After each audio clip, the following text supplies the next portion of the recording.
asalaamaaleykum wa rahmatullah mbokk yi ku ci nekk maa ngi koy nuyu turam ak santam doon bëgg waxtaan ak yéen tey ci projet satanique projet machiavélique bi nga xam ne France am na ko pour Sénégal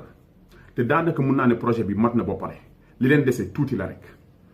ndax bu njëkk ba ñoom dañ la doon jàpp noot la ëpp la doole def la jàmm waaye tey comme ñoom seen xel dafa ñëw dañuy adapté wu ak ci condition bu ne tey façon note bi ñu bëgg a note mooy note économique ndax bu ñu accaparer sa économie teg ci seen loxo lu ñu bëgg mooy am lu ñuy décider mooy am donc pour firndeel loolu damay attirer seen attention ci ay éléments bu ngeen xoolee kay tey suñu télécommunication France moo koy gérer à travers Orange suñu transport maritime boo demee tey France moo koy gérer à travers Bolloré bu ngeen xoolee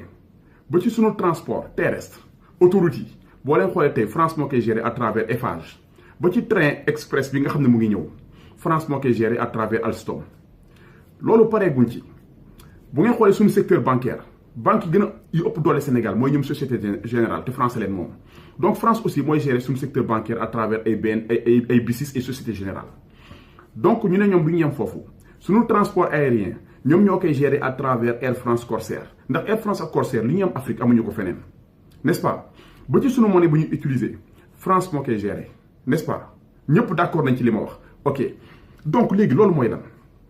loolu mooy français yi puzzle bi léegi mu mat ndax Auchan ñëw na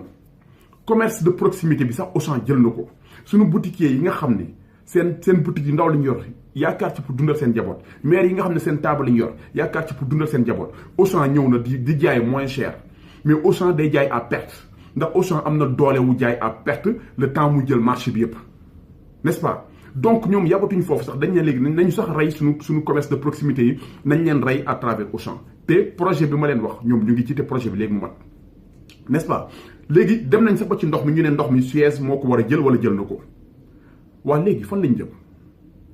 France daanaka jël na loxoom teg ko ci suñu économie dëkk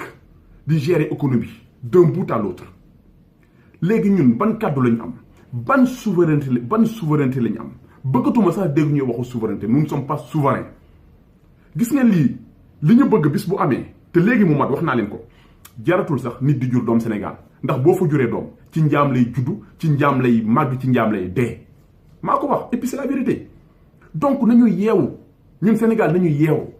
choisir suñuy njiit choisir suñuy député jël ci ay nit yu mel ni ay Guy Marius Sagna dugal leen biir assemblée nationale maire yeeg paa yi fa nekk di nelaw ko tàccu ñu génne leen biir assemblée du nelawukaay du tàccukaay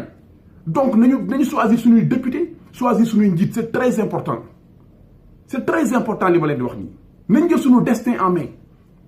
jël njiit yu ci mel ni Ousmane Sonko nga xam ne Sénégal la juddoo Sénégal la màggee cursus am Sénégal la ko defee Sénégal la liggéey gëm na Sénégal te wane na ne gëm na Sénégal donc nañ jël suñu njiit jël ñu ci mel ni ay Ousmane Sonko teg leen ci bopp réew mi ñu taxaw gëm seen bopp ñu topp seen ginnaaw dooleel leen c'est très important loolu rek muñ ci mën a génnee ndax man dama jàpp ne suñu président accord yu muy signé sax man dama jàpp ne xëy na du sagoom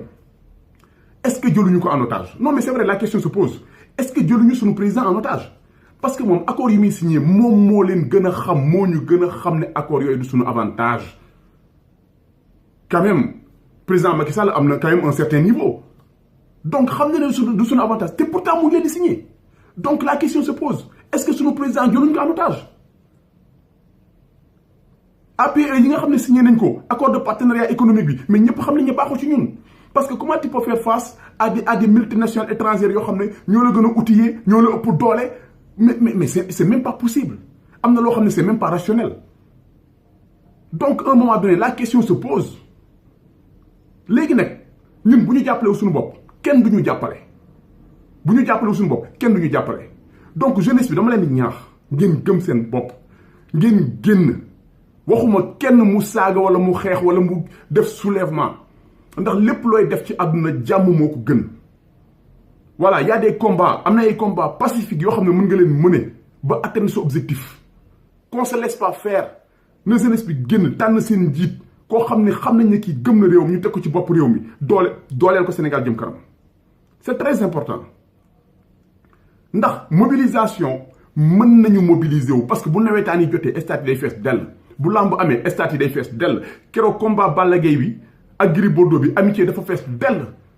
donc jeunesse bi mën ngeen mobiliser wu wane ngeen ko à maintes reprises donc na ngeen mobiliser wu parce que lii moo ëpp solo affaire yooyu yëpp on parle de votre avenir c'est très important waaw foofu nag tey laa doon waxee donc naan leen ba beneen yoon incha allah bu dee kàddu yi am na ñoo xam ne ëtt na leen doomu aadama matul dañuy jéem rek donc di jégalu bu baax ne leen ba beneen yoon incha allah jërëjëf.